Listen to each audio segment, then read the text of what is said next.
I would like members to join me in observing a minute's silence following the recent passing of Councillor Carol Burdis. Councillor Burdis was a serving councillor for Valley Ward, where she was first elected in 1996. However, she was first elected as a councillor in 1992 to represent the Holystone Ward. In 2001 to 2002, she held the position of Civic Mayor. Would you please stand, please, for a minute's silence?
Thank you very much. Please.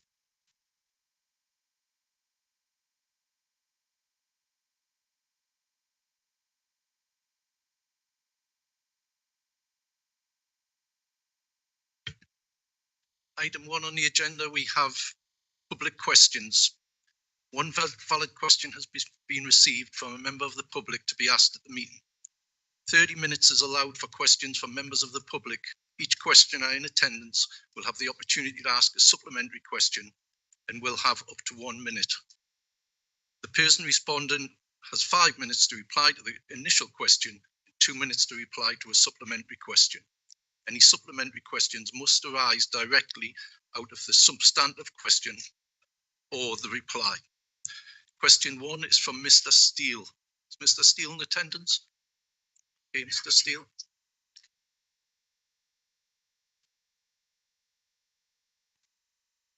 It's quite a lengthy question there, so would you like to read the question, or would you like to? No, I think it'll be simple enough to take it as read. Thanks. It's self-evident the question's about the future of the Rising Sun Farm. Okay, thank you very much. And I believe Councillor Johnson, you're replying to the question. Yeah, thank you, Chair. The Rising Sun Country Park and Farm are a valuable asset to the borough and over many years been expanded and developed. Following the insolvency of the Farm Trust, the authority intervened to protect the asset and look at alternative management arrangements. Discussions have taken place with stakeholders, with 2 open days held, and the future management of the farm will now be subject to formal procurement, which is expected to start at the end of the month. Recent investment in the Rising Sun Farm site has included compliance improvement to electrical supplies and services, improvements to both the arena and septic tank, fencing repairs and renewals, installation of CCTV, and I'd like to show our residents that the authority is fully committed to securing the continued ecological and environmental benefits that the Rising Sun Farm provides as a valuable community asset.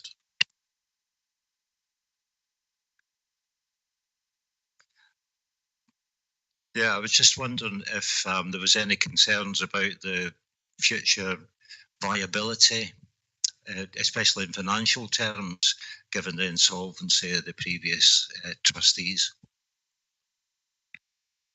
That will all be dealt with in the procurement, but we're not concerned about the Rising Sun Farm future. It's a valuable asset, and we'll continue to invest in it to ensure it's a fantastic service for our borough. Thanks very much, Carol. Thank you, Chair. Thank you, Mr. Steele. Thank you for your questions. Item 2, we have apologies for absence. I've received apologies from Councillor Brian Burdis, Councillor Jim Montague, Councillor Tracy Hallway and Councillor Sarah Day. Are there any further apologies? Councillor Day. Thank you, Chair. There's apologies from Councillor Gary Madden and Councillor Michelle. Okay, thank you very much. Sorry, Councillor Wallace. Councillor McIntyre will be joining the meeting shortly after she finishes her work at the NHS. Thank you.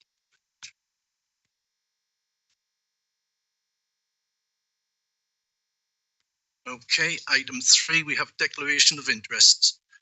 Can I remind members if they have any registrable or non-registrable interests in matters arising on the agenda and the nature of the interests, they must verbally declare in respect of any items of business to be discussed at this meeting and the nature of such interests. You are also invited to disclose any dispensations from the requirements to declare any registrable or non-registrable interests that have been granted to you in respect of any matters appearing on the agenda. Those members should also complete the card circulated and return it to the receptacle located at the desk of the Democratic Services Officer before leaving. Councillor Johnson. I'm a representative of the authority on the Tanaway Fire and Rescue Service, but I have a dispensation. Okay. Yes, Councillor Hunter. Chair, I'm also a member of the Tanaway Fire Authority. Dispensation for it. Councillor Clark. Thank you, Chair. I declare a non-registrable personal interest in item 5 on the agenda, motion 5. My son-in-law is a serving officer within Northumbria Police Force. Thank you. Councillor Drummond. Thank you, Chair. I'd like to declare an interest on item 5, motion 2. I'm an employee of Tanaway Fire and Rescue Service. Councillor Drummond. Yeah, just for some guidance, Chair, really. On motion 1, the suicide prevention motion, which I'm seconding, I work for an armed forces charity which deals with suicide, but it doesn't have any financial implications for me. I don't get money from the council. So would you want us to clear that or not? Okay, thank you. Anybody else? Councillor Walker. Chair, I'd like to also declare a non-registrable.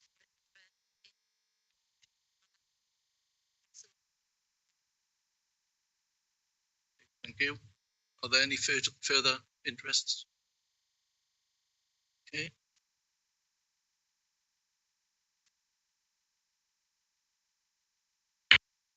Item 4, we have the minutes of the council held on the 23rd of November. Can I ask that the council confirm those minutes, please? Thank you.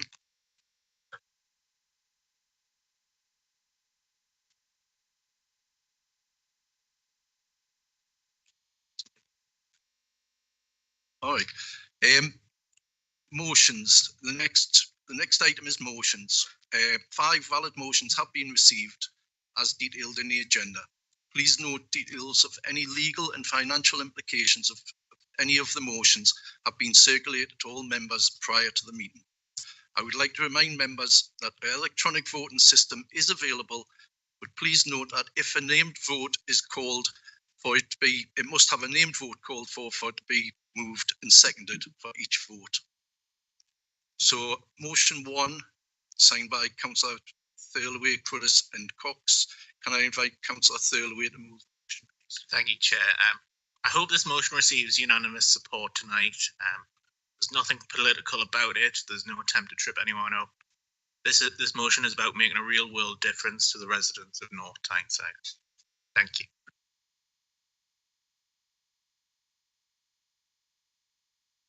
Chair, I'm the seconder. Do you wish to speak now or reserve the right? I'll reserve the right to speak, please. Can I invite, can I invite anybody to speak on the motion? Councillor Bones. Thank you, Chair. We're happy to support this motion and suggest that we move straight to a vote. Is there any other people wish to speak? Therefore, it's been moved up. Oh, sorry, Councillor Bones. Stay again.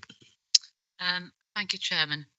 I'm sure you and the members will be aware that I first raised the issue of suicide awareness with this council in July 2021, when I proposed a motion which was unanimously passed that the council should provide an opportunity during work hours for all staff to take a free suicide awareness course, which was widely available, so that they could, if necessary, help colleagues, family, friends and members of the public so that we could hopefully address these tragic situations.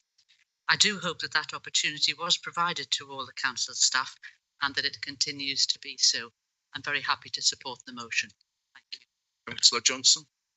Yeah, just to confirm that did take place, Councillor Wallace, and that was in our mind. We did know that you did move the motion 21. Thought it's worth updating it and adding the stuff that's in it now.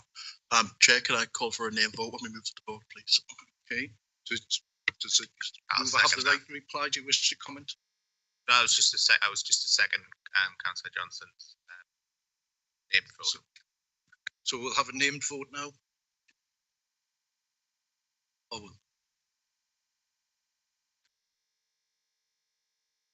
Members, please vote now. The voting is now open.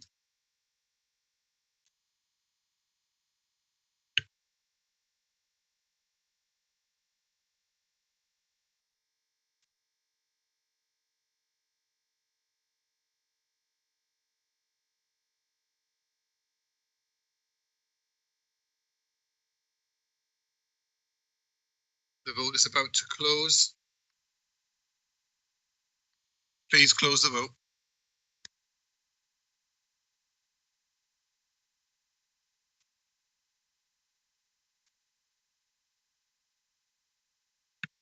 thank you very much, everybody. That vote was unanimous, all in favour. We'll move on to motion number 2, signed by Councillor Carl Johnson, Janet Hunter and Andy Newman. Can I invite Councillor Johnson to move the motion, please? Thank you, Chair. Just to explain why I asked for a name vote there, we've got to, because we have, in the Constitution, we can't just use the electronic voting system if it was wondered people across the outside the chamber. Chair, I do have a very political speech on this, but I'm going to not give that for now because I do hope that this can be a unanimous motion. This is a motion about safety for the residents of Wallsend. I hope all sides of the chamber would be able to back this motion. I could get extremely political about cuts to fire service, but I'll reserve that in case it does move into a political debate in this meeting. But I would just want to see unanimous support for saving Wallsend fire stations overnight opening hours. Thank you, Chair. Okay, do you have a seconder for that motion? Yes, Chair, I'll second that. Do you wish to reserve the right to speak? Yes, I wish to reserve the right to speak. Have any comments on that? Oh yes, Councillor Grayson. Yeah, thank you, Chair.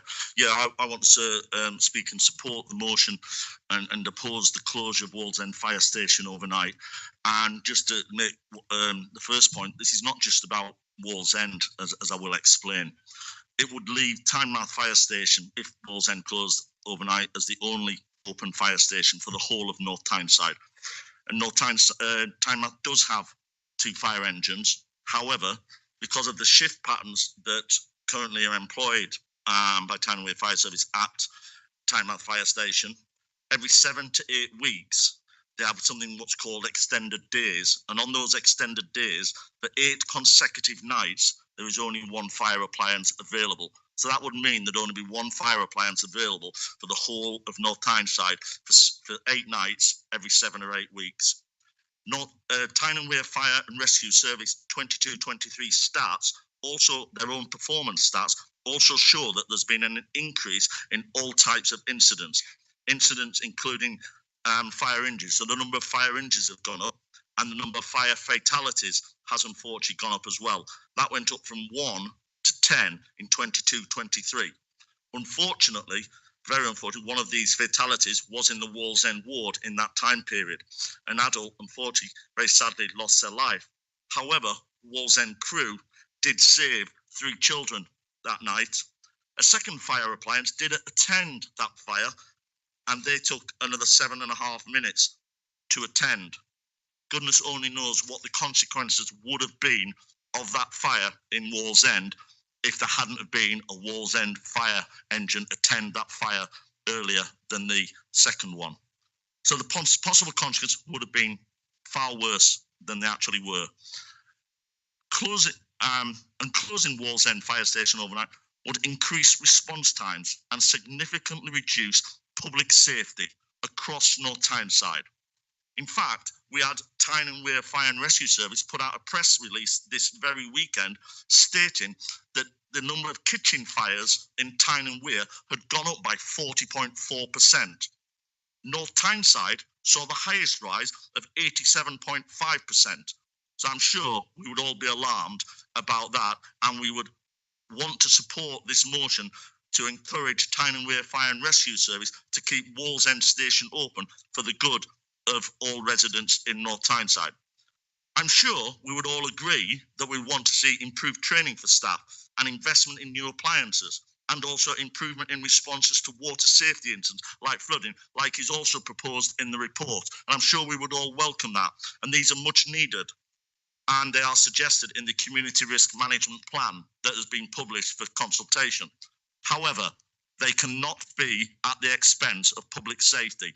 Reducing fire appliances covering North Tyneside would significantly increase response times, reduce safety and increase risk. Which is why I think it's also very important that we pass this motion so that, and we ask the Mayor, as it says in the motion, for the Tyne and Wear Fire and Rescue Authority to investigate all ways to ensure Wallsend Fire Station remains operational 24 hours a day. I would like to think that all councillors will support this motion for the good of all residents across North Tyneside. Thank you, Chair.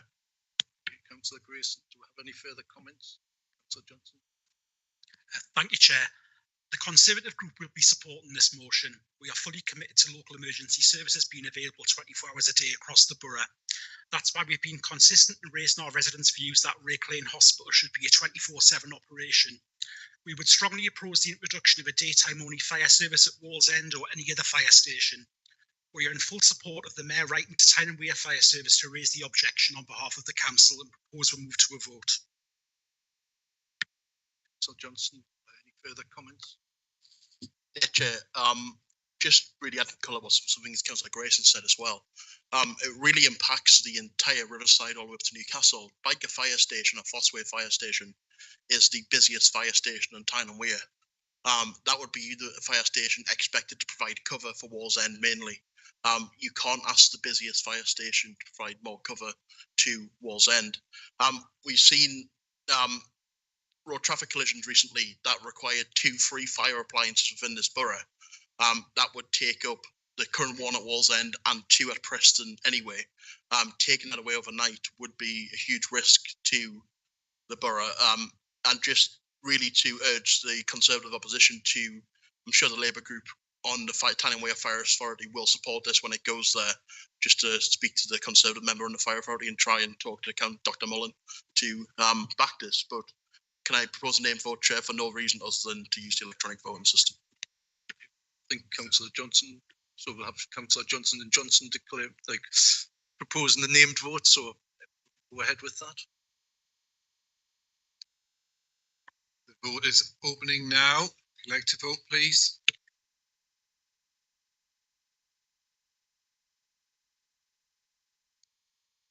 I think that's everybody, so we can close the vote. Thank you, everyone. Once again, that was unanimous. Thank you. We'll move on to motion number 3, signed by Councillor Hannah Johnson, Erin Parker Leonard and Councillor Karen Clark. Can I ask Councillor Parker Leonard to move them? Sorry. Oh, sorry.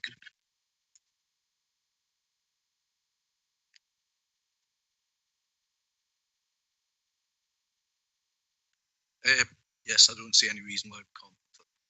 Next.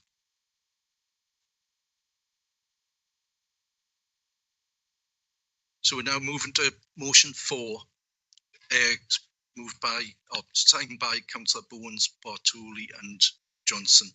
Can I ask Councillor Bowens to move the motion, please? Yeah, thank you, Chair. Roads and pavements are one of the most important issues that are raised with us as councillors. The recent Highway Asset Management Plan reveals a stark picture. In just the last year, the percentage of roads deemed to be good has plummeted from 37% to just 16%. Just 3% of our pavements are deemed to be of a good standard, and there is a £36 million roads and pavements backlog. The government has provided over 3.3 million directly to North Tyneside for pothole repairs, over 14 million to the combined authority, and that includes an additional £500,000 just last month. The Mayor's 24-25 budget does not include any additional funding as requested in the Highway Asset Management Plan Annual Information Report. It's clear that our roads and pavements are not a priority for this Mayor. The local Conservatives are clear. We will invest £50 million to clear the Mayor's roads and pavements backlog. This motion simply asks the Mayor to do more while she can and while she's in office to take action now so the situation doesn't worsen. Any amendments or a vote against this motion would be a clear indication that members opposite do not care about our crumbling roads and pavements and are not listening to our residents' concerns. Thank you, Chair. So Bones, do you have a seconder for that motion? So Bartle. You do you have any comments on the motion, Councillor Carl Johnson? I've got an amendment to the motion, Chair. Okay. Been Do you have an submitted. amendment? Do you have a seconder for the amendment? Chair, I'll second that and reserve the right to speak. Drummond. Do I have the amendment available for members? Just give a minute to circulate a hard copy.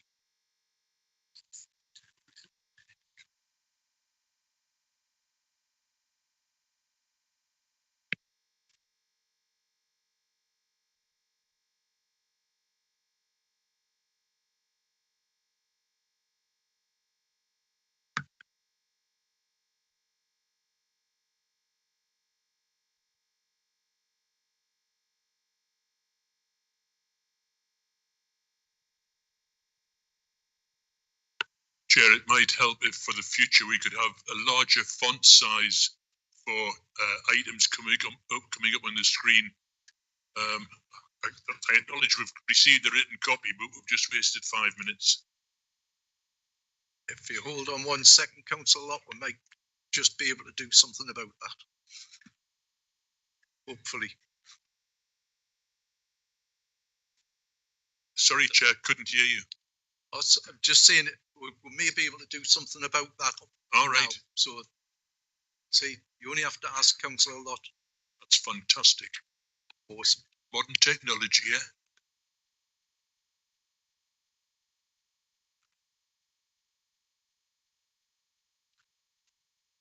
Chair, can I ask for clarification on this? The initial paragraph, which was in the first, which the original motion, doesn't seem to be in the amendment, but also hasn't been marked as having been removed. We haven't quite got it yet.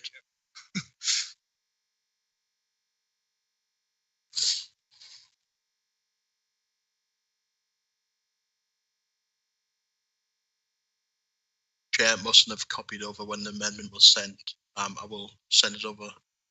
I'll have to send over again if it's not there.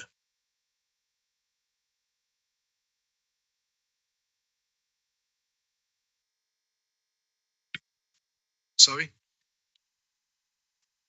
Did you speak? I couldn't quite hear you.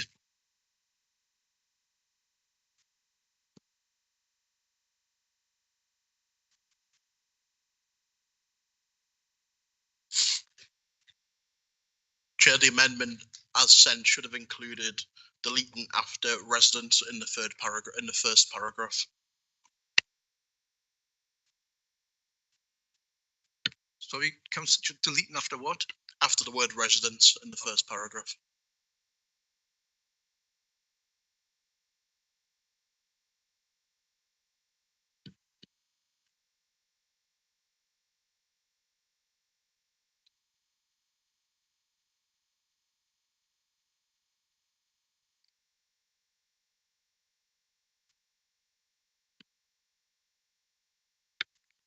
So does everybody understand that from the document you've got in front of you in the original motion, that from the original motion that part needs to be taken out, but the rest of it stays in? Sorry, can we just be clear on which part of the first paragraph? So all of the first paragraph comes out? After the word residents. So roads and pavements are at the top of our residents' priorities and are one of the most basic things that council provides for its residents. After that would be deleted.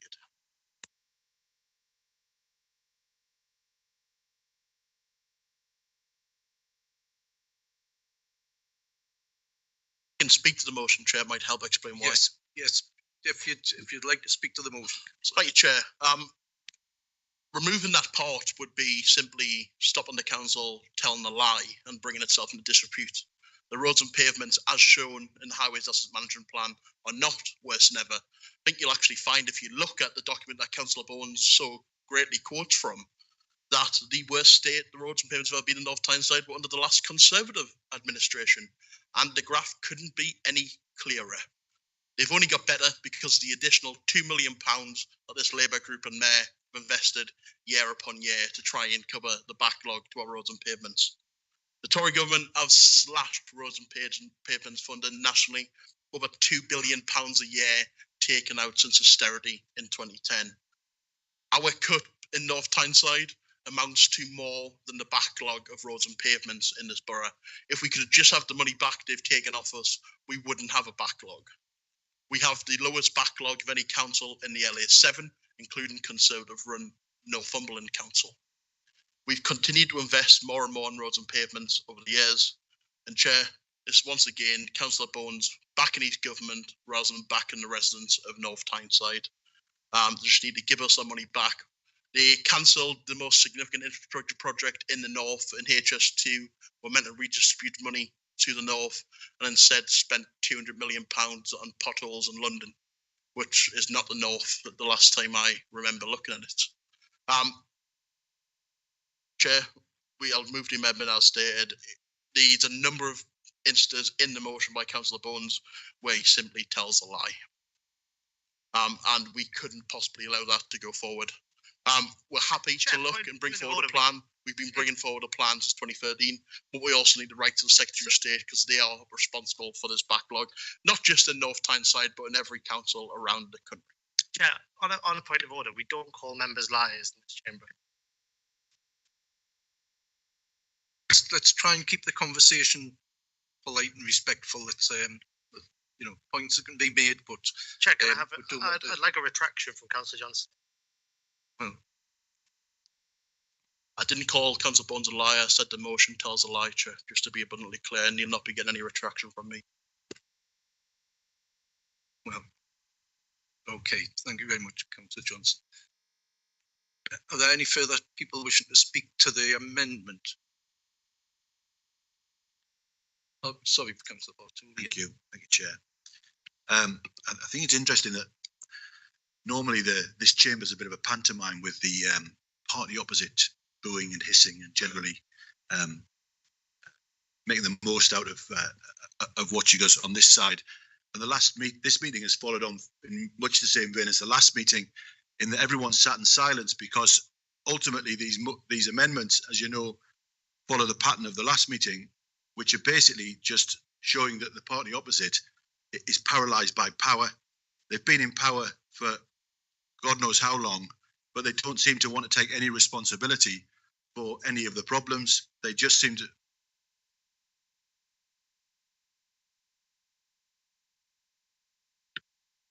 Well, I'm sorry, Chair. Do you want to make a point on the amendment? I'm talking about the amendment, Chair. Well, see, you're talking about the behaviour of the council rather than sort of the items in the amendment about the motion. So if we can just stick to the motion, if you carry on, but stick to the motion. Thank you, Chair. So once again, it's just something that could have genuinely helped the residents of North Tyneside, and we've just pushed this down to Westminster. You know, eventually the party opposite are going to realise they're the ones actually in charge, and they're the ones that are running the council into the ground, and blaming Westminster is not going to be the answer to everything. And I just once again reiterate what I've said time and time again. Okay, we have been in charge of this council now for 11 years. When I came in, you had 31 councillors. The Conservatives had 31 councillors. You now have 8 or 9. Is this about the amendment? Speaking about the amendment. It's not about the amendment. I'm answering the criticism of your. That's not the time to do that. I was told to stick to the amendment. I think you should as well. We gave you some leeway as well, so it's it's just fair that try and get this dealt with, and then I think this is really important because they say the same things time and time again. And all I'm going to say to you is that if, once again, like Councillor Johnson said, of course we want to do as best we can for our residents. That's why they keep voting for us, Councillor Bartoli. And I would like just once again to say that if we did have all the money that your government has taken from us, we'd be only happy to go out there and do that. And that's why we care about our roads and pavements. And every year we put an extra £2 million into the budget for roads and pavements. So at the end of the day, if our residents are happy, do you think we'd all be unhappy? Do you think we'd all be sitting here? Of course we wouldn't. Thank you. Is there any further members wish to speak? Yes, Councillor. Thank you, Chair. We'll be supporting the amendment because I think the residents need to know the facts as well, and the amendment does lay out exactly what the facts are around the roads and pavements. Thank you. Okay. Any other members? Speak. Oh yes, Councillor Shaw. Wish to support the amendment. As somebody who could trip over fresh air, I'm well aware of defects in the pavements that we walk upon in North Tyneside. But we're not paralysed by power, we're paralysed by poverty. And this government has taken 40% of our budget from us. And I'm as concerned about the state of the pavements as the next person.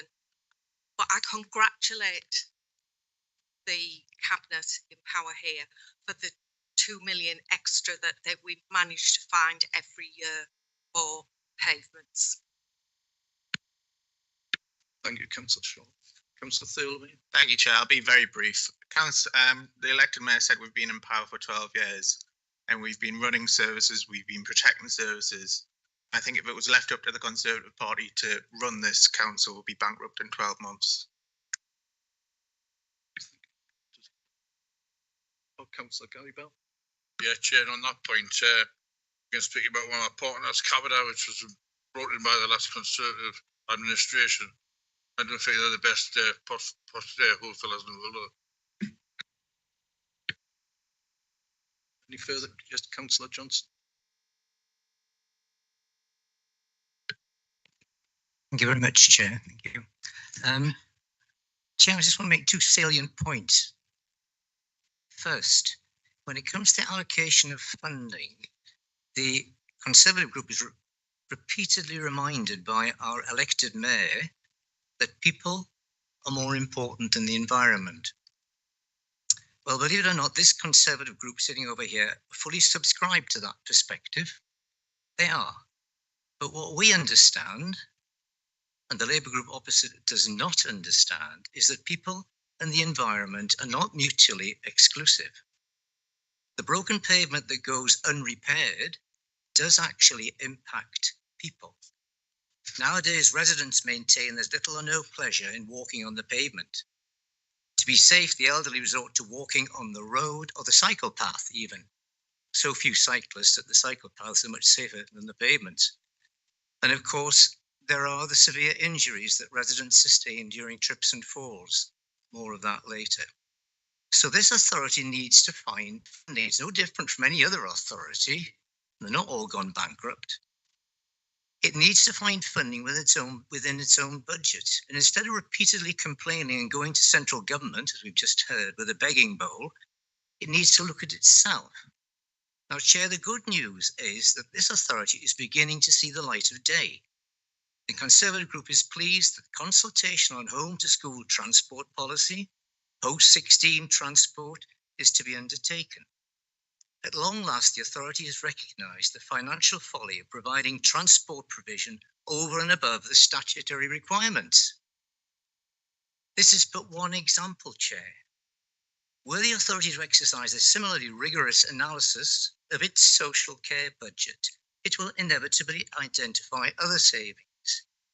Now, North Tyneside no longer needs to be a model authority in the north. It simply needs to provide the statutory requirements and thereby use its financial resources more wisely. And yet still, and we insist upon this, care for those in need. Let me explain the real cost, Chair. The real cost of not giving adequate attention to pavements. Well, listening to the 4 residents in my ward who sustained serious injuries is harrowing. It's a litany ability of A&E department, months of pain, months of dental treatment, months of rehabilitation, months of inconvenience, and in one case, permanent disfigurement. And let me quote, okay, she wrote to me and said, Councillor Johnston, and this you may laugh at, you may find it funny, but it's actually very, very pertinent. She says, in bed, I can no longer lie on my right side and look at my husband, to whom I have been married for 50 years. And despite her other injuries, this lady regards this as her greatest loss. So, Chair, money spent on people and money spent on the environment are not mutually exclusive. And North Tyneside needs to address this current imbalance. That's all. We care for people and we care for the environment, but you've got your balance wrong. Thank you, Chair. Thank you, Chair. Thank you. Councillor Wallace.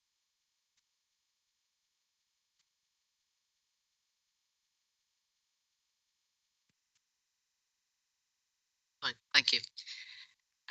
Chairman, members may recall that I have on many occasions in the past at budget setting time proposed that there should be extra spending on roads and pavements because they are in a shocking state and we all get numerous complaints about them. So I've often proposed extra spending on roads and pavements, and I've shown where that extra money could come from within the council's finances, and yet every single time Labour members have voted against. Thank you. So Samuel. Thank you, Chair. Very short point. I have to say, if this problem we've identified in terms of roads and pavements were unique to North Tyneside Council, and the Conservative government might have a point. But if you listen to the voices of councils up and down the land of all political complexions, they are all having the same problems because they are all suffering the underfunding from this government, which has happened over the last 13 years or so, and not just roads and pavements, all manner of public services. But in this in particular, they all suffer from this problem. So it is a problem with central government funding, and you don't have to ask us. You ask your friends in Northumberland Council, for instance, they have exactly the same problem as us, as the Conservative councils, Labour councils up and down the land. And you're the ones that are turning your back and refusing to acknowledge the problem is the funding of government services, not just on roads and pavements, but on everything else. And when you talk about a tired administration, I'm afraid it's your government that's a tired administration. The sooner we have a general election, we can actually address the problem, the better. Any further comments people wish to make? Yes, Councillor Bell. Yes, Chair. Just a comment, really. I think for the people who are doing our Labour campaign, it's quite interesting that the Conservative group across the way seem just want to run the council on statutory items for the next election. So I don't know if street lighting is still statutory, which obviously involves roads and pavements. I don't know if libraries are, swim baths are. So it'd be very interesting. I think you're going to get a very run-down council. Okay. So Bill. Right. Reply to Councillor Bones. Thank you, Chair. This amendment is the equivalent of the Deputy Mayor sticking his fingers in his ears and pretending that roads and pavements aren't a problem across North Tyneside. Councillor Samuel talks about Northumberland County Council to our north, and to quote the Labour candidate for Police and Crime Commissioner, the roads in Northumberland are good enough to eat your dinner off. It's clear that Conservative councils take our roads and pavements seriously. This Mayor clearly won't, and that's fundamentally the choice facing our residents this May. £50 million of investment with the Conservatives or nothing more with Labour. The Conservative group won't be supporting this amendment. Thank you, Chair. Have a name vote, please, Chair. Okay, have a name vote. Do you have a seconder for that? For the amendment. This is for the amendment. Can we open the vote, please? Thank you. Members, please vote now.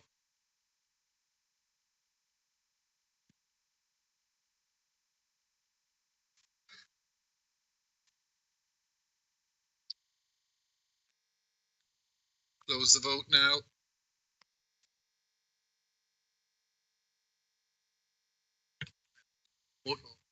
We have the votes. It's for the amendments 44, against the amendment 8. So the amendment is carried. Thank you. The amendment now becomes a substantive motion. Now we start a debate on a substantive motion. you like to move the substantive? I just don't think I have to move to standard motion, Chair, but I do get the right to reply at the end of the debate. Now it's a standard motion. I'll wait till the right to reply unless if there's going to be more debate, I'll speak now. If not,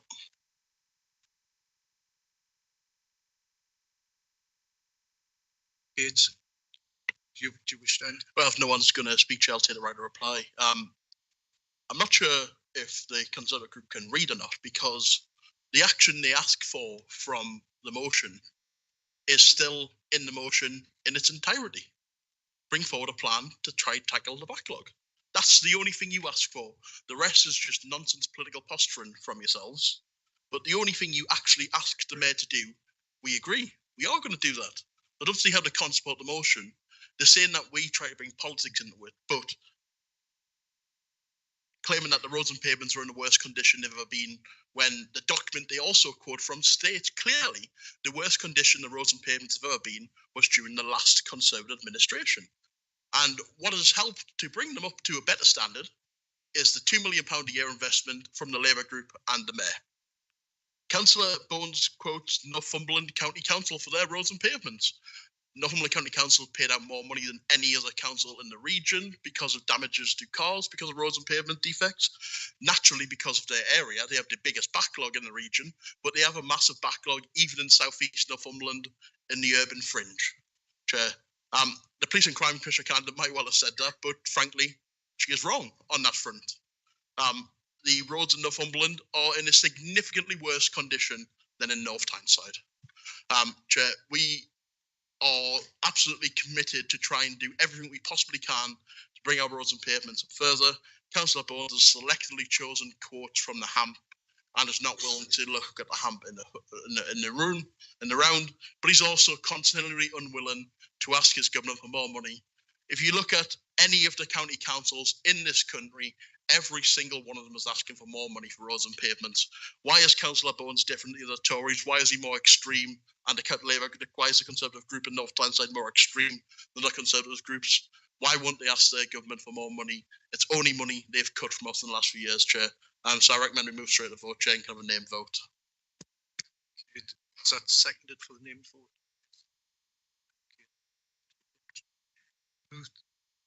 Open the voting now, please, if members could please vote.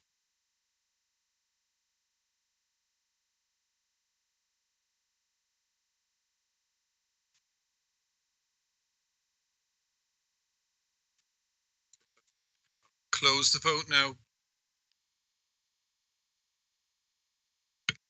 That motion's carried 44 for, 8 against. Thank you very much. Can we please go back now to item motion 3, signed by Councillor Johnson, Parker, Leonard and Clark, and we're about to take an amendment to that motion.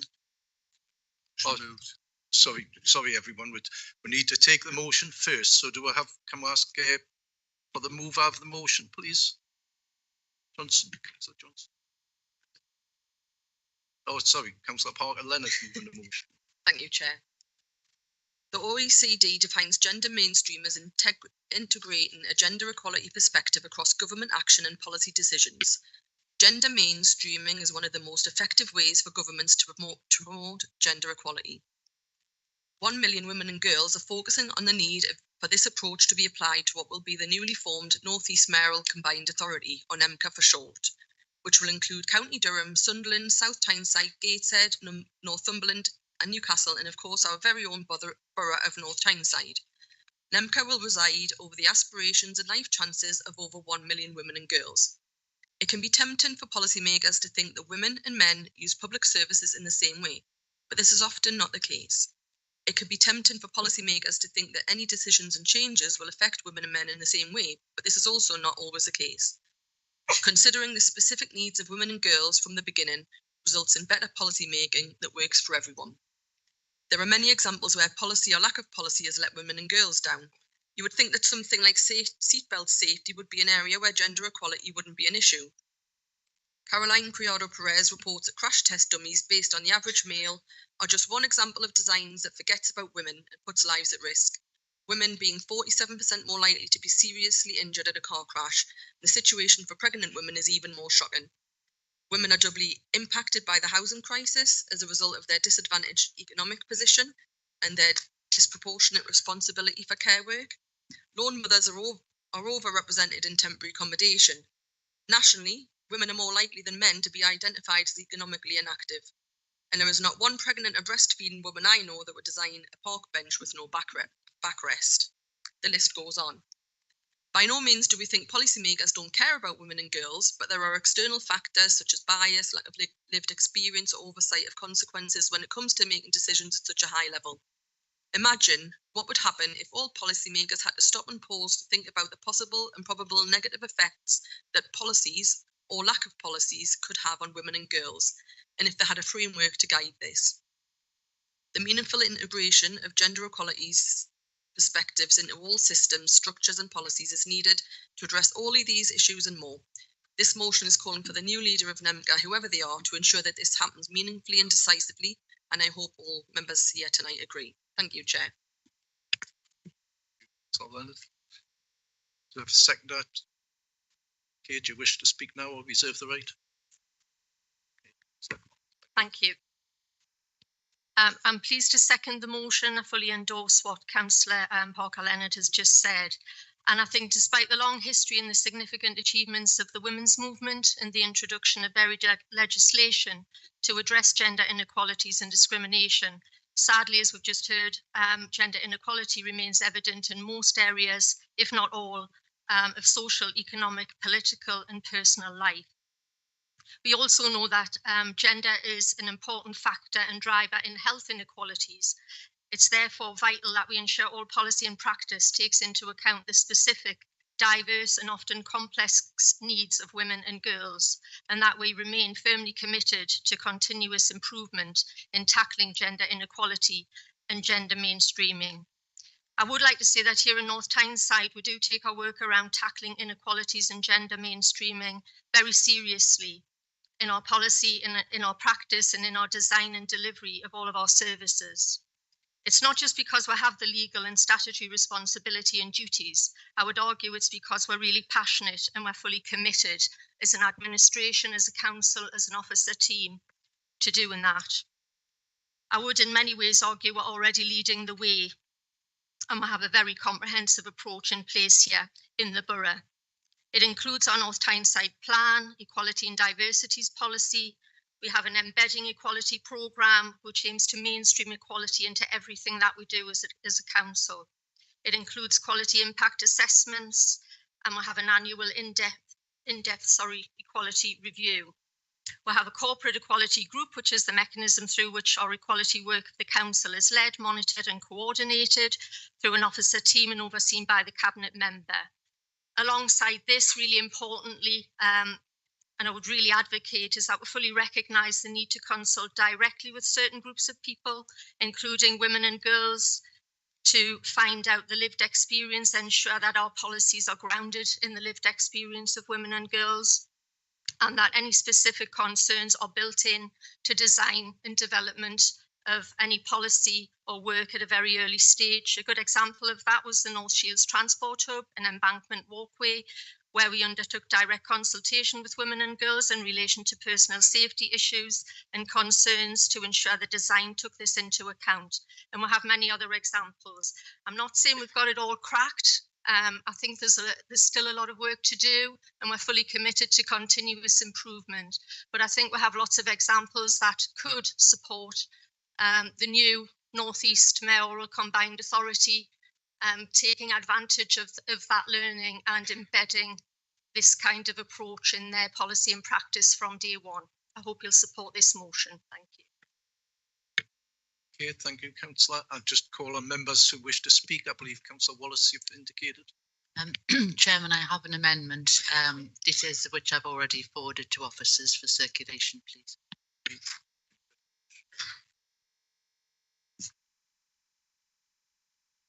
Just give a minute for put it up on the screen and issue the hard copies.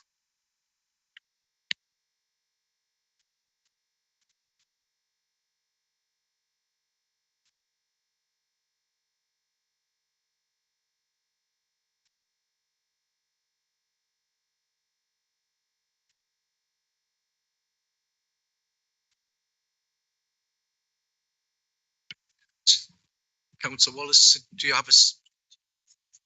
Sorry, Councillor Wallace. Do you? I believe you have. Do you have a seconder for this motion? Just while people are looking. Yes, I do have a seconder. Councillor McIntyre will second this. Thank you. Thanks.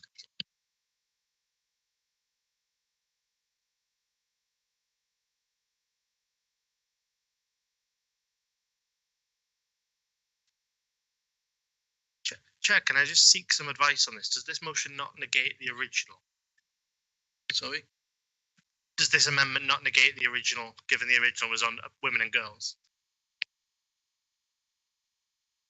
Yes, Chair, I mean, Councillor Wallace gave me prior notice of this motion, so I had time to consider it. And I thought about that point in particular, and I don't think it negates the motion. I think it widens the motion. I think it takes the motion in a different place. I think it was to negate the motion, it would have to be something else. I think this tries to expand the motion. I can appreciate how it takes it away from the campaign in terms of what the campaign of 1 million girls, women and girls specifically talks about, but I think it expands the motion, it doesn't negate it. If everybody's got a copy of the motion, can I ask Councillor, or the amendment, can I ask Councillor Wallace to speak, please? Thank you, Chairman. I am somewhat concerned that the motion as it stands seems to assume that policy making and strategy development only considers men and boys at present. I hope and trust that this is not so, and that none of those seeking to run the new authority would wish to act in such a way. There is, of course, already a duty under the Equality Act to have regard to protected characteristics, one of which is sex. I agree entirely with the motion that the specific impact on women and girls should be considered when policies are made and strategies developed. I absolutely agree with that. But I think that it is equally important that the impacts on men and boys are specifically considered also. We have already acknowledged this evening, Chairman, that men and boys have different needs and different experiences. I'm referring, of course, to motion 1 when Council accepted the text there, noting that suicide is 3 times more common amongst men and boys, for example. Surely this emphasises the need for amendment that impacts on men and boys should be given specific consideration too. Therefore, I'm proposing the amendment which is before you, which I believe will ensure holistic policy making for the benefit of all our residents across the new authority, and I hope everyone will support me in that. Thank you. Thank you, Councillor McIntyre, do you wish to speak now or reserve the right?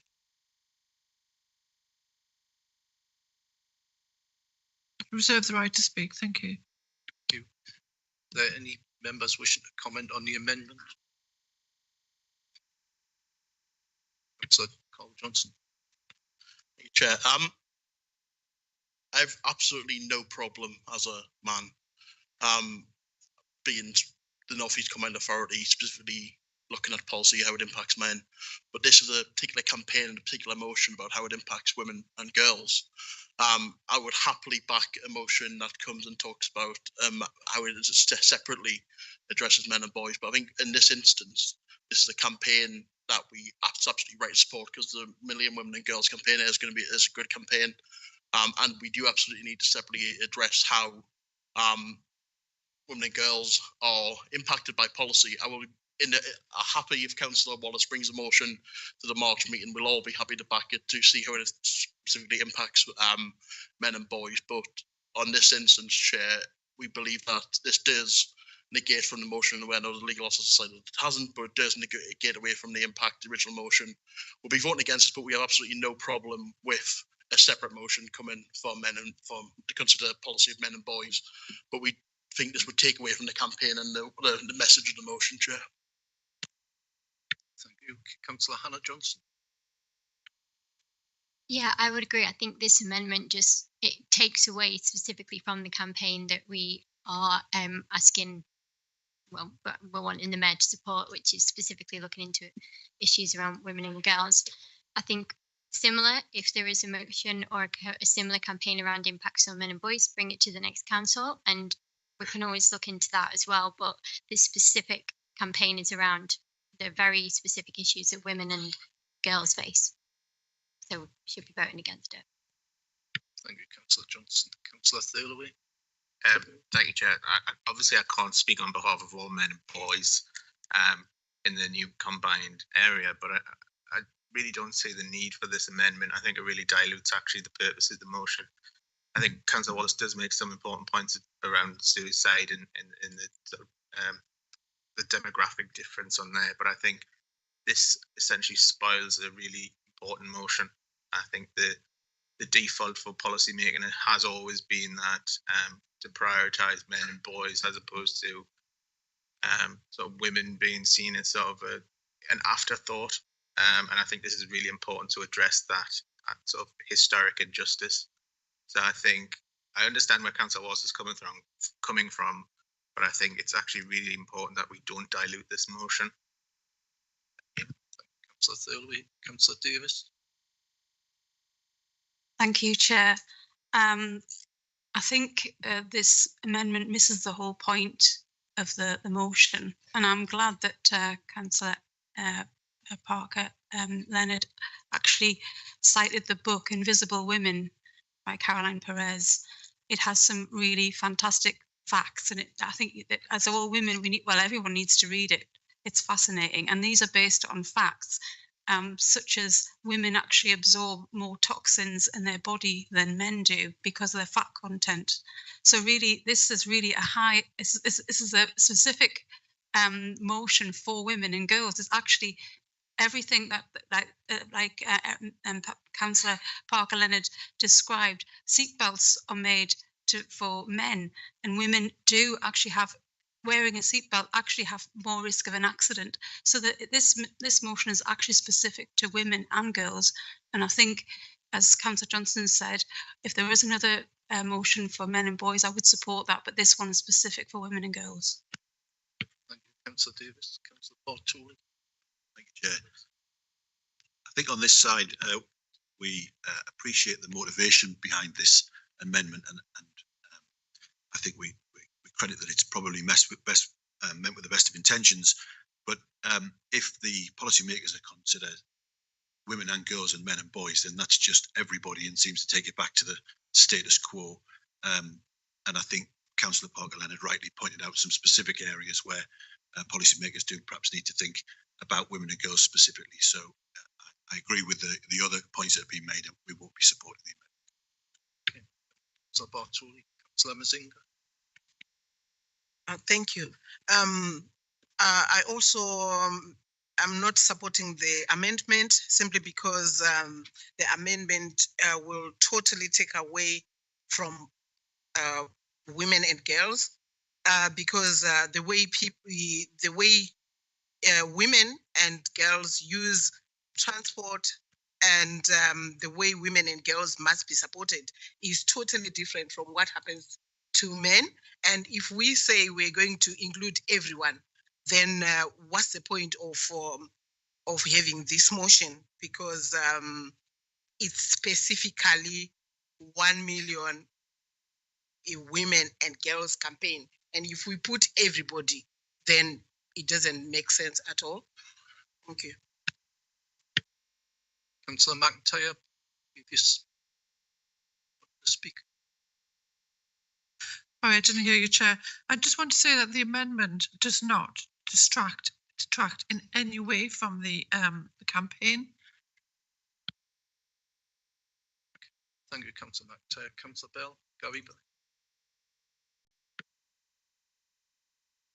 Any further comments by members? Name vote, please, Okay. Chair. Right to Councillor Johnson. You have Parker Leonard. Sorry, you have the.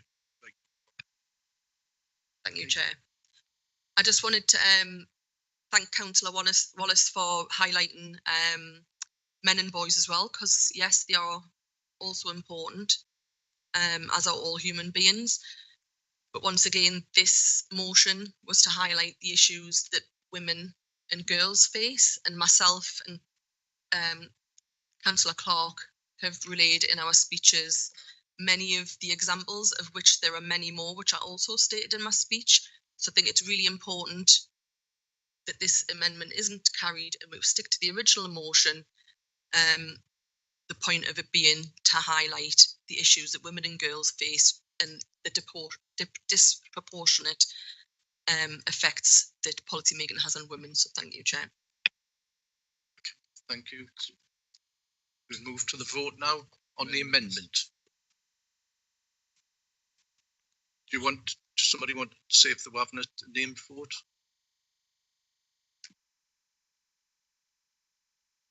Do you want to use the electronic system? Okay. Is it open? The vote's now open in relation to the amendment.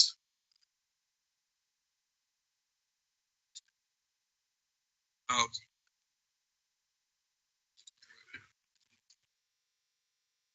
Yes, it's full.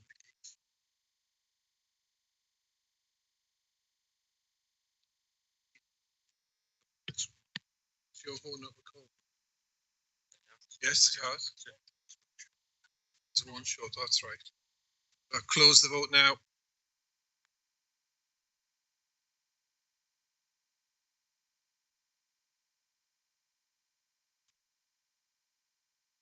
The amendment isn't carried. It's 49 votes against and 2 for. So we now move to back to the substantive motion. Cash Cheshire move straight to the vote, Chair, and can have a name vote, please. Okay.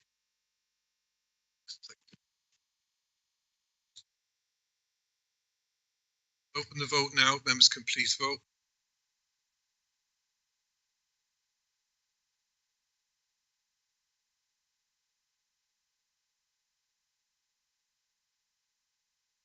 Close the vote now.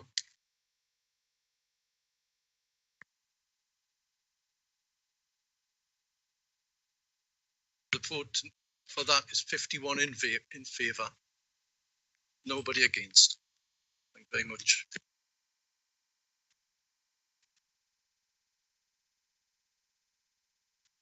Okay, we're now moving to motion 5, signed by Councillor Fox, Councillor Davis and Councillor Madden. Can I invite Councillor Fox to move the motion, please? Chair, Councillor Fox has had apologies. I'll be moving the motion. Oh, yes, Councillor Davison, please move the motion, and you have a seconder for the motion. Councillor Jameson. I'll second the motion. Thank you, Chair. While chatting to a resident a couple of years ago, she informed me that her daughter was divorcing her husband, a serving officer in Northumbria Police. She was really concerned that although her daughter had made a complaint about the police force, about his controlling and abusive behaviour, nothing had been followed up. She'd gone to the police station to make a complaint about his behaviour towards her and made a statement. Her mother had accompanied her. She'd heard the officers talking about her behind the desk, indicating that she may be drunk. She was upset. She believed she just wasn't being taken seriously. This was confirmed by the fact that when inquiring about her complaint, she was told they had lost her statement. After this, her estranged husband proceeded to run up debts in her name to the tune of £8,000. She ended up having a mental breakdown. In desperation, she contacted her MP, who did help with signposting her to agencies that would assist. There was a multi-agency risk assessment conference as a MARAC held for her, but the police chaired it, and again she felt no progress was being made. All this time, her ex-husband continued to work for the force. She was, however, referred to Harbour, the Domestic Abuse Support Service, and this is where she really felt she was being believed. They supported her and suggested that she put her name forward for a super complaint, to which she was being lodged by the Centre for Women's Justice, which highlighted the failure of the police to use their powers to protect victims of domestic abuse. Their findings were that prosecutions in domestic abuse cases had fallen by 50% in the years 2017 to 2020. An article by The Guardian last year showed that 80% of police officers kept their jobs after being accused of domestic abuse. Wayne Cousins, who raped and murdered Sarah Everard, had 3 accusations of sexual violence against him, which were never investigated. Adam Proven, who was with the Metropolitan Police, was convicted of raping a 16-year-old girl and a woman colleague. He had an extended history of allegations dating back to the 1990s, and they were not investigated.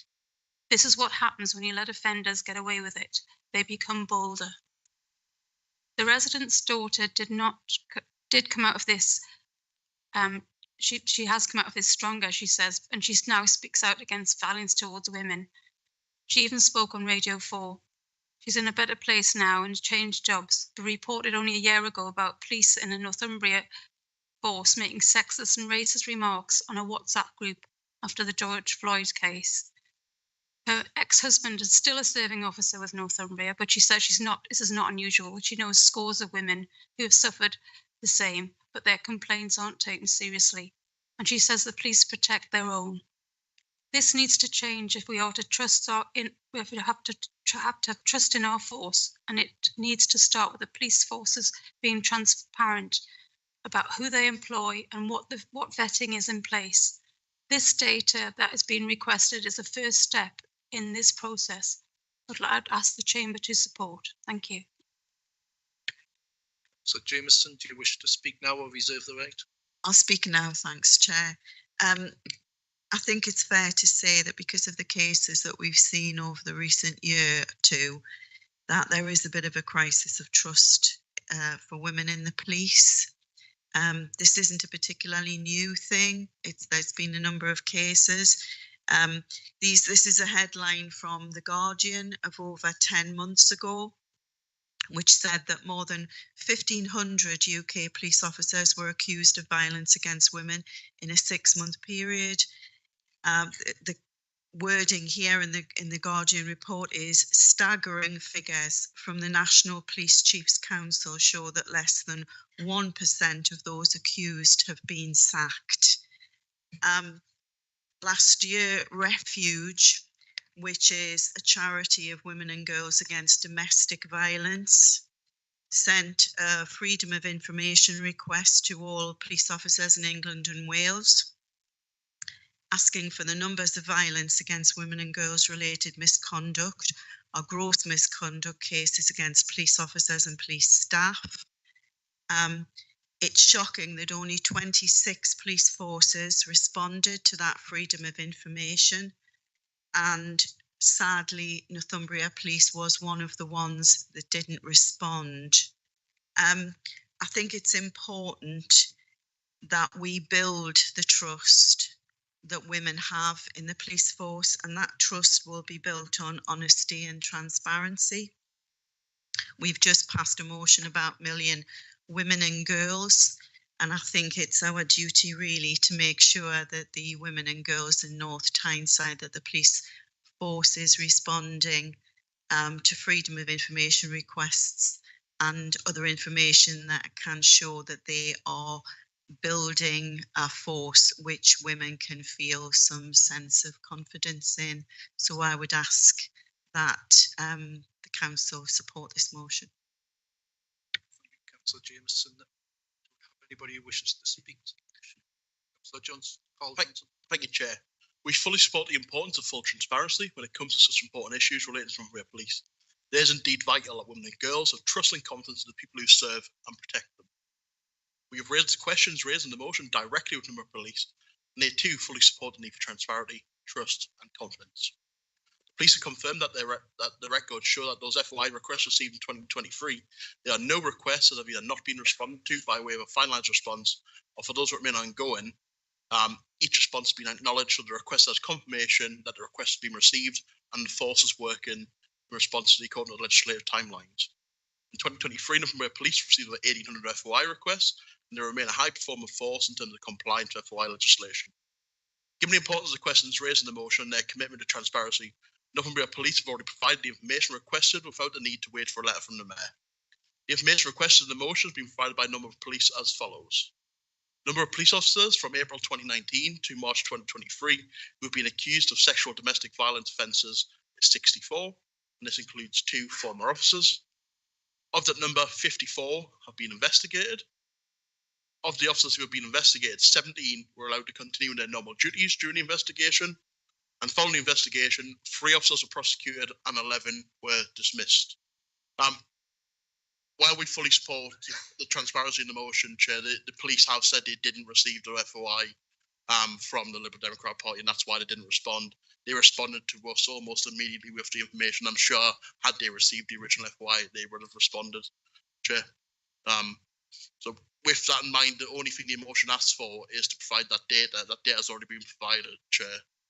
Can I ask for some legal advice whether the motion can still stand in that way? So if the mover be willing to withdraw it, or because there's nothing to vote on sending a request to the police when we've just provided the data. It's a strange one, Chair. It's simple as members can just vote against the motion if they don't wish it to proceed. I mean, it's entirely up to the mover of the motion to withdraw it if they wish to. But if members don't wish the motion to proceed, then they can just vote against it. Does the mover wish to withdraw the motion, or to like it to go to the vote? Given that the information's just been provided.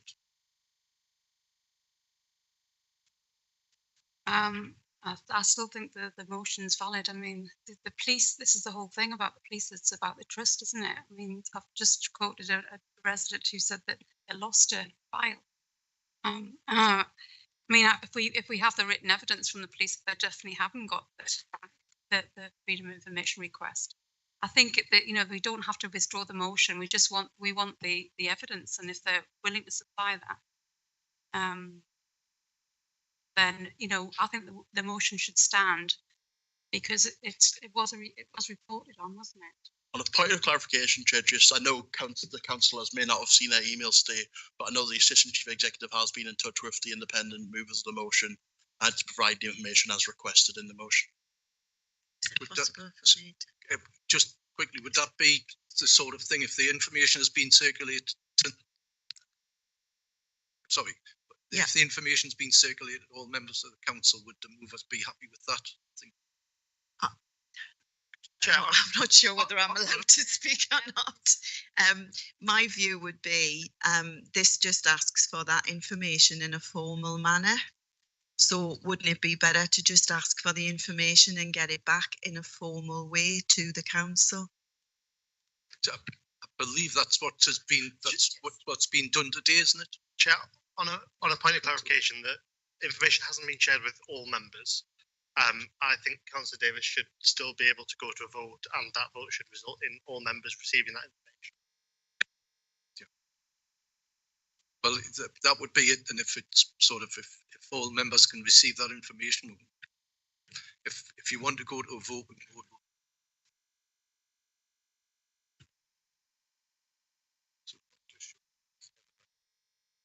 Would you like to exercise? To my mind, the motion just asks for this information, and so that's what we're asking for. Yeah. So just for has this information? Does anybody know if it's definitely been provided? It's not, you know, it's actually detailed what information that we need. Councillor Wilson.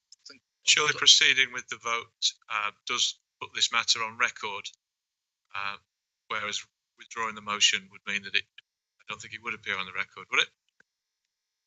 The minutes of the meeting are the minutes of the meeting. The fact that the motion is on the agenda will appear in the minutes of the meeting, whether it's been withdrawn or not. It's in the minutes of the meeting. Okay, thank you. Just on one point of clarification. Yeah, I'd like it to go to the vote, and I'd like it to be, because I think we need to have it formalised, because otherwise it won't go on the record. So be going to the vote. Does anybody want a name vote? Request a name vote, please, Chair. Second that. Seconded, and Councillor Bartoli seconded it. Councillor Carl Johnson, well, carry on. It's a named vote. So were you going to speak there? I was going to request to speak, Chair, but if you start the voting process, then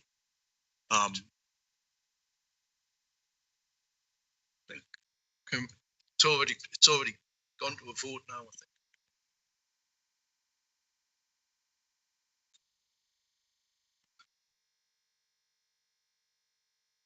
If our members have all voted, I'll close the vote, please.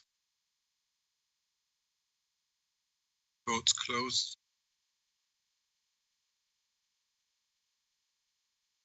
That vote was passed unanimously. Thank you.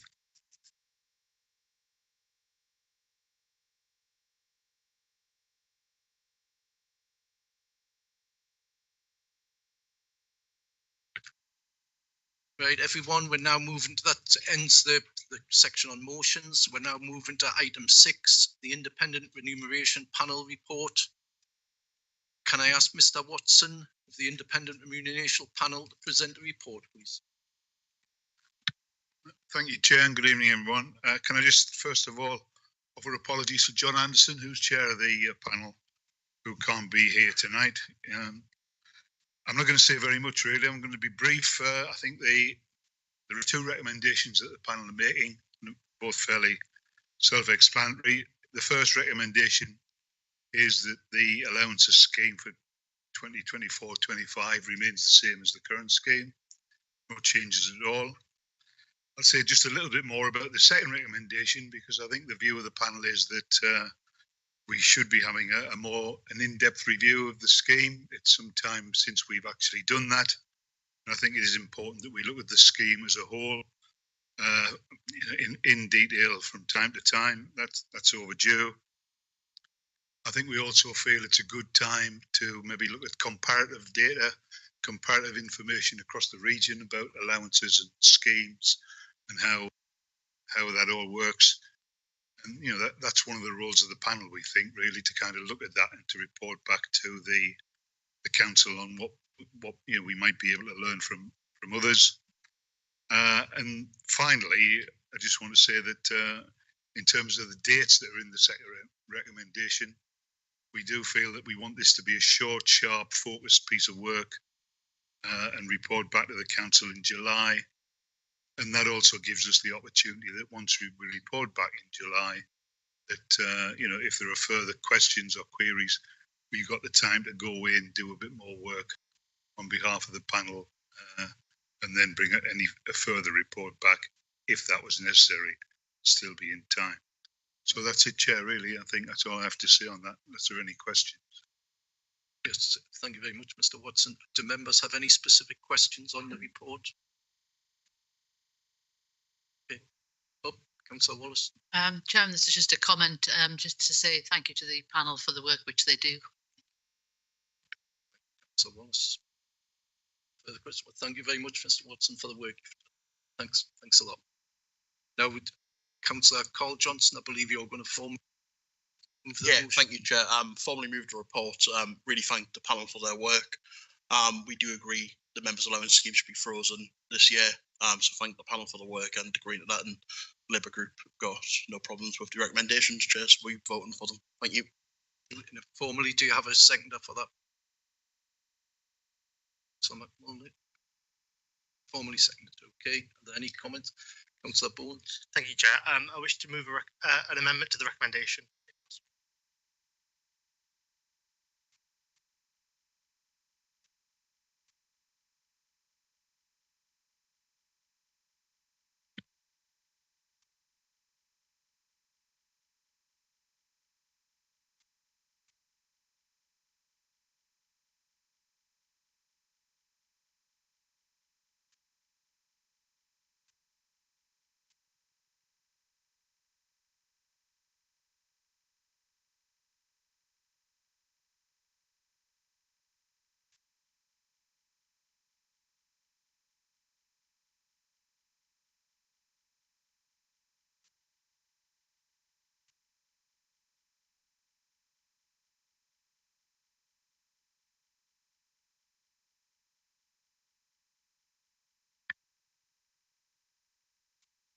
Okay, Councillor Bones, I think everybody's got a copy or just about to finish getting a copy. Would you like to? Perfect. Thank you, Chair.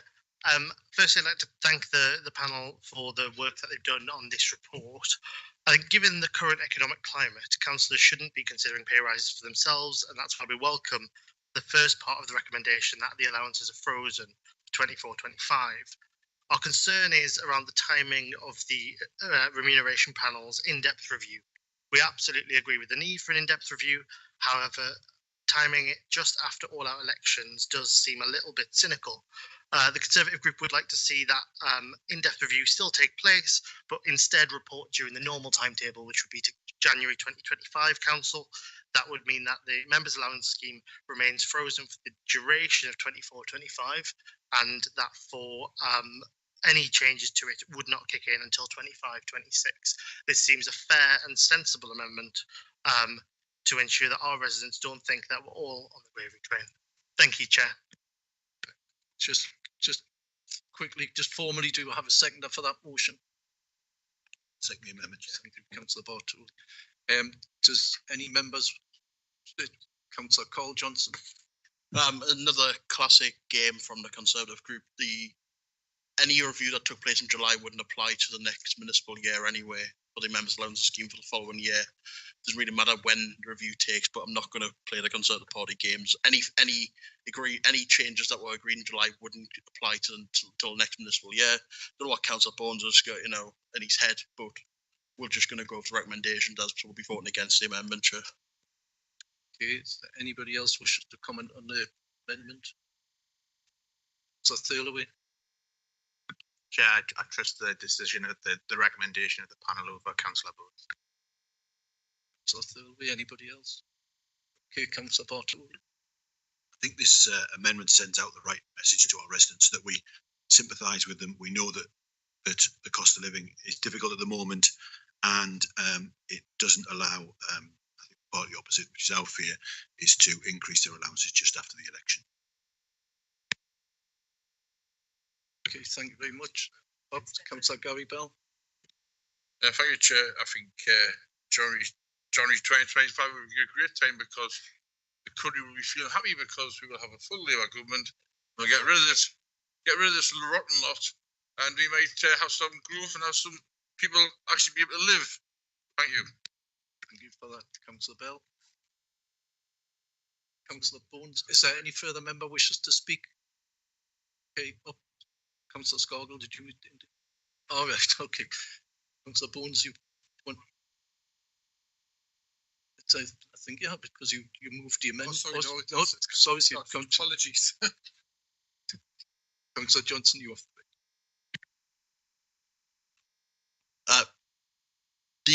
It's quite clear that the bit on the back we could accept, but we'll just not accept the change in the time. The timing is the independent remuneration panel want to do an in-depth review. July to the scheme has to be legally agreed by March. If they start a review in January, it might not be done by March if they want to do an in-depth review. We'd be happy to accept a bit on the back that there's a cost of living crisis and members' allowances shouldn't be increased during the 24-25 year. Absolutely agree. That's why we recommended a freeze this year. Any changes to the members' allowance scheme would apply from the following year, but it is right to give the panel time.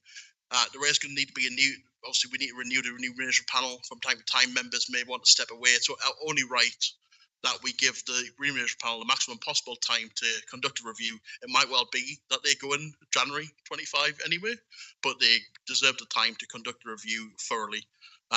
Chair, so we will accept the bit of the amendment on the second page, which is on the screen now. But we will not be willing to accept the time change because we believe the remuneration panel should be given the time to do their job diligently as they always do. Okay, so now on a point of clarification, the amendment gives the panel more time to consider it, not less. I'm unsure what Councillor Johnson's point is. It moves the reporting from July coming to January next year, which is further away than July. The remuneration panel will start with the work in July 24. Chair. It says bring a report back. They might bring a report back in July 24. It might be later. That is their aim, but we need to give them maximum possible time. I'm not sure, Councillor Bones, if you realise that July is before January, and therefore the time elapsed after that would allow the maximum possible time to renew the panel. Chair. I'm not going to go back and forth across the chamber with Councillor Bones, Chair. So we'd be willing to accept that part of the amendment as the original mover of the motion. I'll be willing to accept that paragraph that's on the screen now, but we're not willing to accept the change to January 25, Chair.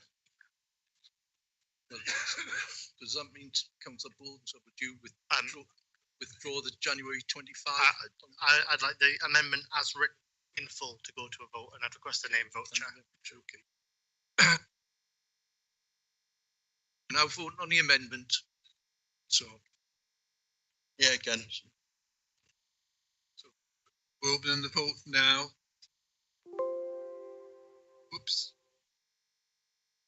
Second.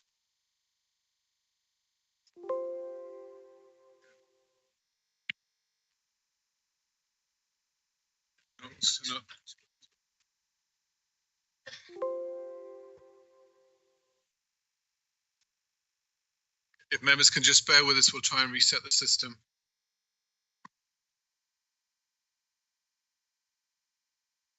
I'll open the vote now.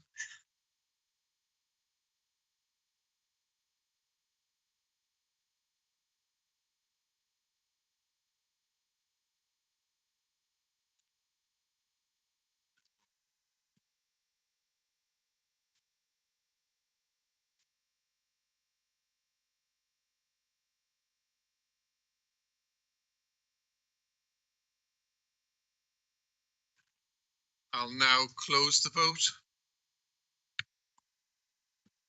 Okay, that amendment falls. It was 44 against, 8 for. So we now move to the substantive motion. Chair. We're now going for comments on the substantive motion. Thank you, Chair. I think it's really disappointing that the Labour Party opposite have refused to commit to freezing the allowances for the duration of 24-25. The report itself makes clear. Well, the report itself makes clear that. Point of order, Chair. Councillor Bones has said something that is incorrect. We have agreed to keep a freeze for 24-25. That's what the amendment and the original motion said to do. I'd ask Councillor Bones to withdraw his comments. It's quite clear, written down in text factually, that we have committed to freezing the allowances of 24-25, and there'll be no changes in the municipal year. That's certainly the impression I was given through the comments and the report, that they will not come into effect, whatever happens. If I'm allowed to finish, Chair, that would be. Well, it's just if it's a specific point that it's, where does it say in there that it'll come into effect prior to 24? It says the review will conclude in July 2024. It does not say for the following year. Chair, quite clearly, Councillor Bones hasn't understood. We've accepted. Chair, sorry, I'm speaking. I'm midway through speaking to the motion. Councillor Johnson, I'm making a point of order, which Councillor Bones interrupted when I was making the point of order to under yourself. Which part of the Constitution, Councillor? Chair, I'm making a point of order on the track that Councillor Bones is making a factually incorrect statement.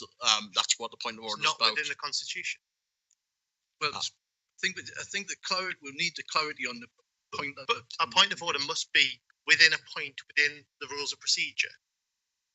That is not within the rules of procedure. Can I get advice from legal on that?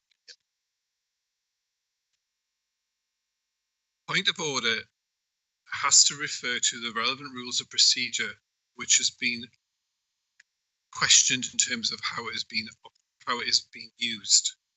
So in terms of Councillor Bones is entitled to make his speech as he sees fit. Members can pick up points of order if they consider that the relevant rules of procedure have not been followed in respect of that. That is the point on rules of procedure. Point of explanation is a different issue altogether, and that's a point of personal explanation where a member has been named to be able to respond. I hope that assists. Okay, well, Councillor Bones, if you carry on with your point. Thank you, Chair.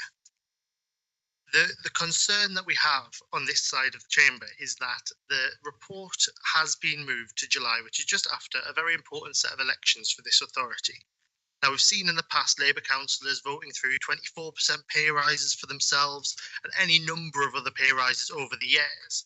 And the concern we have is that this reporting in July, would affect an in-year change, which is why we moved the amendment, which would have simply meant that the panel had more time to consider their verdict on it and report back during the usual timetable. We absolutely support the original recommendation 1, which is for a pay freeze this year. We would like guarantees that that will be for the duration of the year rather than in-year change. Thank you, Chair.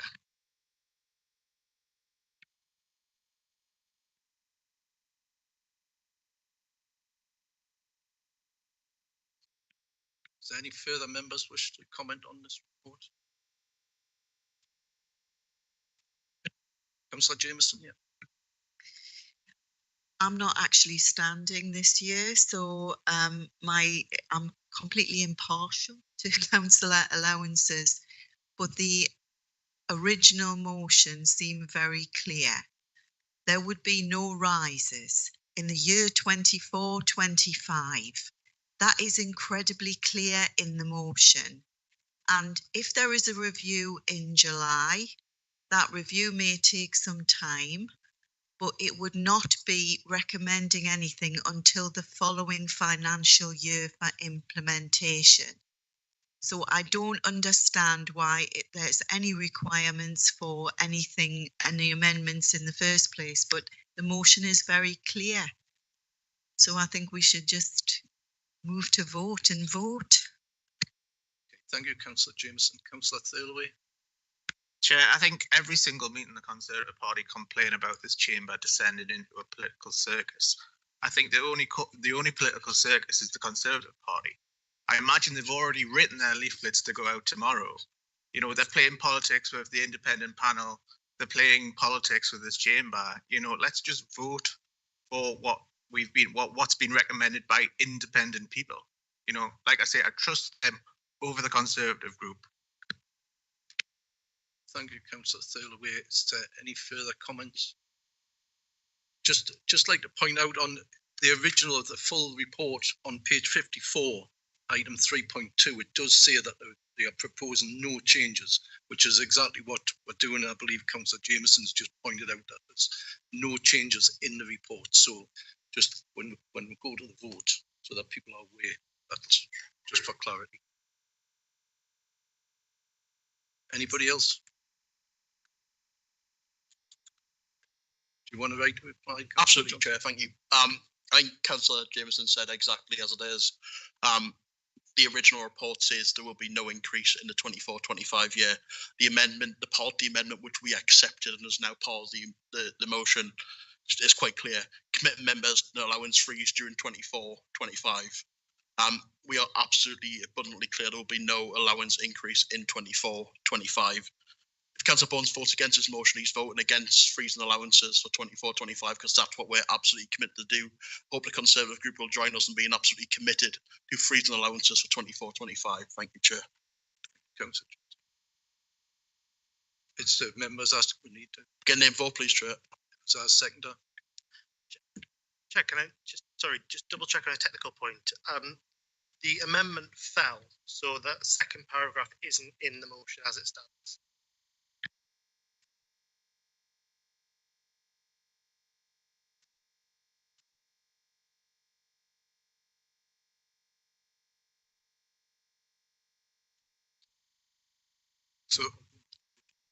So members are voting on the report unamended with their recommendations. Chair, a mover of a motion can accept, if the mover of the motion can accept and without notice change their wording on a proposal. As the mover of the motion, I was happy for the second party amendment to be included, and therefore, as per the Constitution, I can accept that without the chamber saying anything about it. As the mover and the seconder, and myself and Councillor McMullen, we are more than happy to accept that bit, and therefore we can accept that bit. Just be clear, we are voting on the original proposal as agreed, plus the paragraph on the back page as circulated by the Conservative group. Thank you. Does everybody understand that? The vote is now open.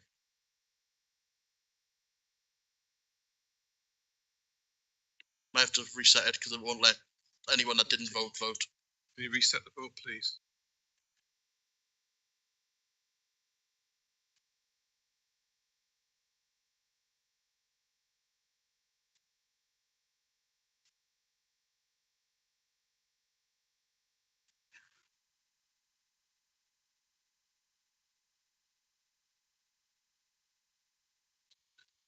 The vote is now closing.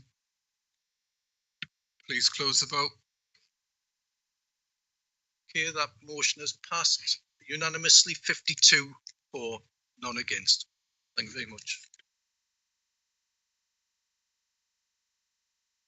We now move to item 7 on the agenda, request for dispensation.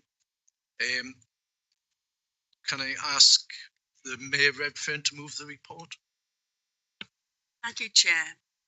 On the 12th of July 2023, full council agreed a dispensation in respect of Councillor John Hunter under Section 85(1) of the Local Government Act of 1972 on the grounds of his ill health. The dispensation agreed was for a period up to and including the 31st of January 2024. The Chief Executive has since received a further request for a dispensation to be considered for Councillor Hunter, again on the grounds of his ill health.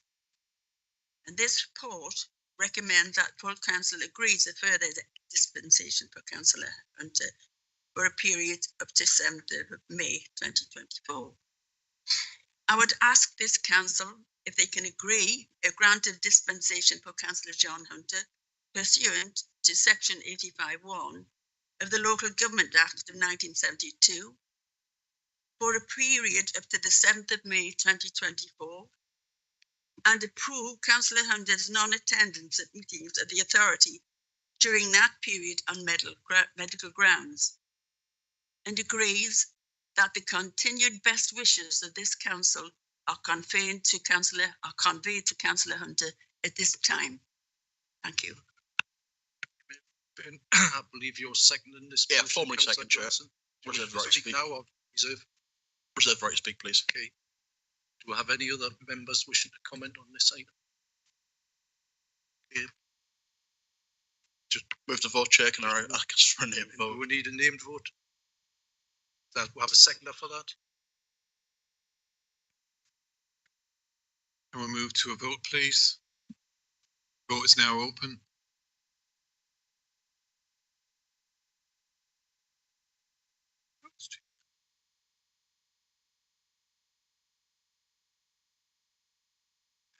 I've noticed there's a different green colour.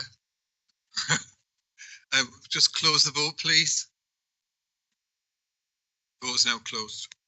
Okay, thank you very much. That vote was carried 52 for, none against. Thank you very much, everyone.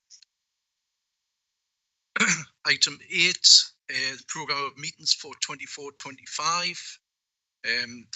Since the agenda's publication, some further amendments have been requested. An amended version of the programme of the meetings has been provided for each member of the council. Can I ask Councillor Johnson to move the report, please? Thank you, Chair. The report before council even proposes a timetable of meetings for 24-25 and assesses the date of the council meetings during 24-25, which questions proposed to be taken from members of the public. Further changes being requested as the programme was circulated. They are ONS from the 30th of January to the 29th of January 25, Care and Sub from the 23rd of Jan to the 30th of Jan 25, Secure Subcommittee from the 28th of Jan to the 4th of Feb, Licensing Committee from the 11th of April to the 10th of April, Cabinet from the 24th of March to the 17th of March, and members' briefings from the 30th of January to the 6th of February and 9th of April to the 16th of April.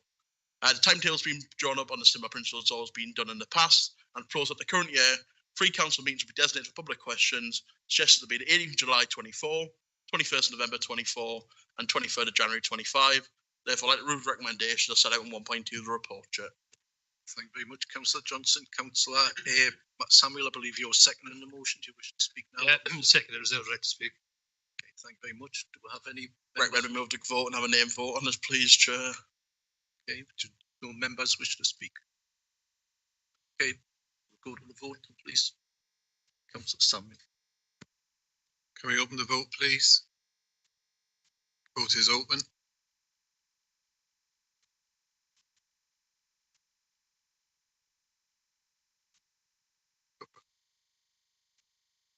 About to close the vote.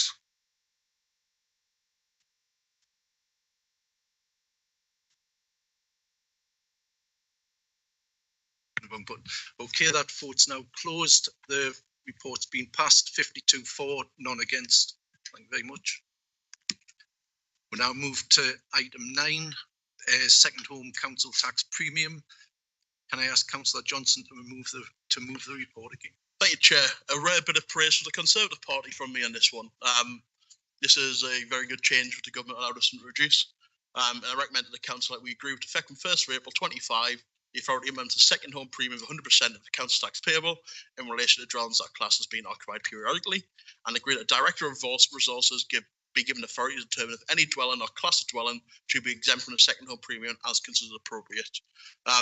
Second homes have the risk of all other parts of the country of causing real issues, Chair, and this was partly, hopefully we can try and tackle that through this route, Chair, so I hope all members would support this. Thank you, Councillor Johnson. I believe Councillor McMullen, you're seconding this report. Formally and reserved. Thank you very much. Do we have any members wishing to comment on the report? Okay. Want to go? Have a name vote, please, Chair. Second, that Councillor McMullen. Thank you. Can we open the vote, please? Members, please vote.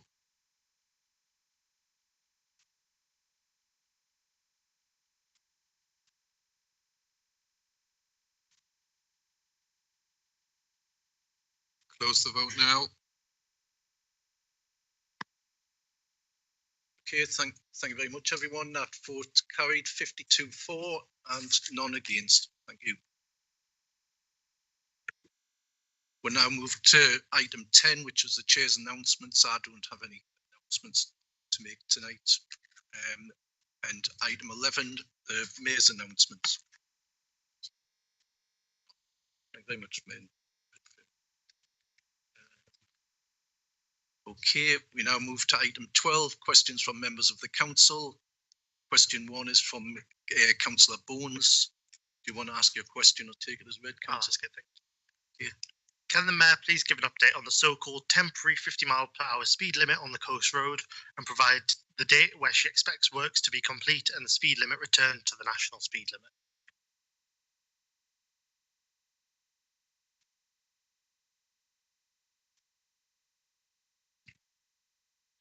Councillor Hannah Johnson, I believe you're answering this, sorry. Okay. In 2023, during routine highway inspections, concerns were raised about the condition of the vehicle crash barrier, which is situated on the central reservation along the length of the A158 coast road. As a safety precaution, a temporary 50-mile-per-hour speed limit was initially introduced to safeguard all highway users and to allow a specialist company to undertake a thorough condition assessment of the barriers. The detailed condition assessment was recently completed and the associated report is due to be issued shortly. Our highway engineers have received initial feedback. I'm sorry to interrupt. I wonder if the councillor could just move our microphone a little bit closer. It's slightly hard to hear on this side. Thank you. Our highway engineers have received some initial feedback which indicates that a number of barrier sections will likely require repair or replacement as they have reached the end of their effective lifespan. We are currently developing a programme of work and are to agree a start date with the works for our specialist contractor.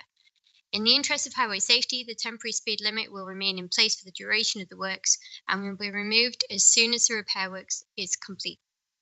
The travelling public will be kept informed through our various communications and information sites for being deployed on site to let drivers know that the speed limit is temporary. Thank you. Okay, Councillor Bones, do you have a supplementary? I do, thank you, Chair. I think what really concerns our residents on this is that the speed limit signs that have been put up on the coast road do not seem temporary. In fact, they are the exact same speed signs that we see across the borough where speed limits have been changed.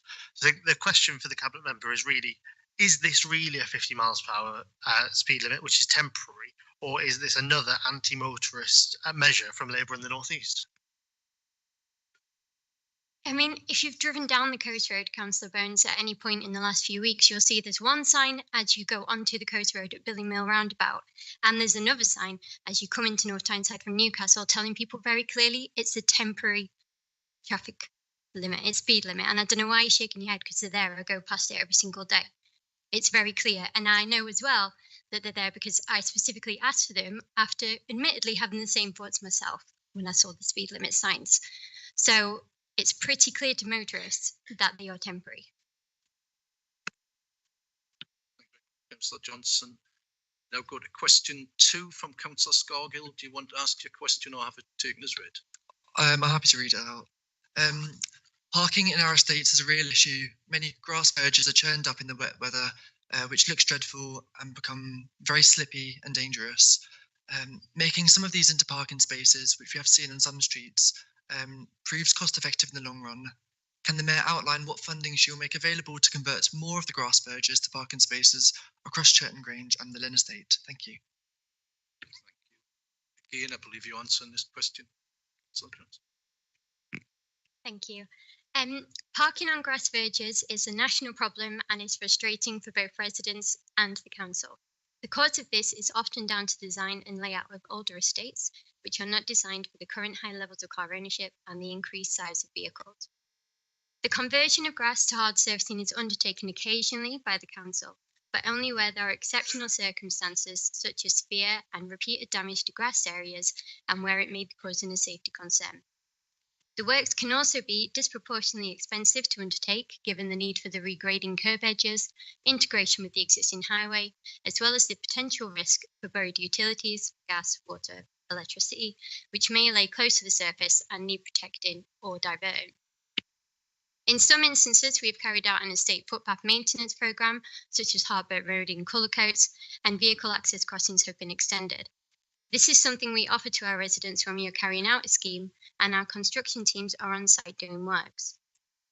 Given the limited resources that the council is awarded by the government for the maintenance of highway network, it is very difficult to justify diverting funding from verge parking schemes, and this is to be balanced against other highway maintenance priorities.